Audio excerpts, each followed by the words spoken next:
आगामी स्थानिक स्वराज्य संस्थांच्या निवडणुकांच्या पार्श्वभूमीवर राज्य उत्पादन शुल्क विभागाकडून गोवा राज्यातून अवैधरित्या महाराष्ट्रात गोवा बनावटीचा मद्यसाठा घेऊन येणाऱ्यांवर कडक कारवाई करण्यात येते. त्यानुसार बुधवारी राज्य उत्पादन शुल्क विभागाच्या कोल्हापूर विभागीय भरारी पथकानं गारगोटी, बांदा आणि आंबोली इथं कारवाया केल्यात. या कारवायांमध्ये गोवा बनावटीचा मद्यसाठा घेऊन येणाऱ्या प्रवीण गायकवाड, योगेश मस्कर आणि अनंत मेस्त्री या तिघांना ताब्यात घेण्यात आलंय. या तिघांना भुदरगड आणि सिंधुदुर्ग पोलिसांच्या स्वाधीन करण्यात आले.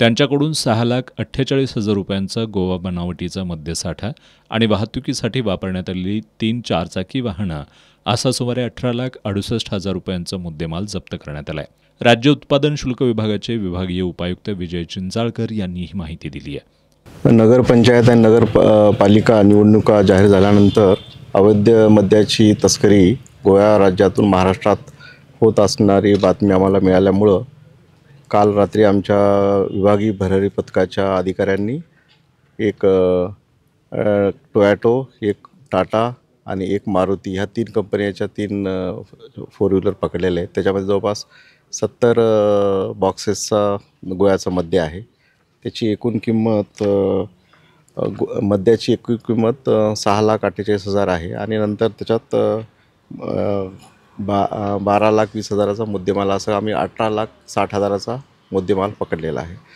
असं इलेक्शनच्या कालावधीमध्ये असे जे गोव्यातून इतर ठिकाणून जे काही तस्करी होऊन मद्य येते त्याच्यावर अशीच कारवाई आम्ही पुढे पण चालू ठेवणार आहोत. या कारवाईमध्ये भरारी पथकाचे निरीक्षक किरण पवार, दुय्यम निरीक्षक वायन फटांगरे, आर.एम. पाटील, एस.पी. डोईफोडे, सहाय्यक दुय्यम निरीक्षक सुरेश भंडारे, सुहास शिरतोडे, मारुती पवार, राजेंद्र कोळी, विशाल आळतेकर, योगेश शेलार आणि राहुल कुटे यांनी सहभाग घेतला.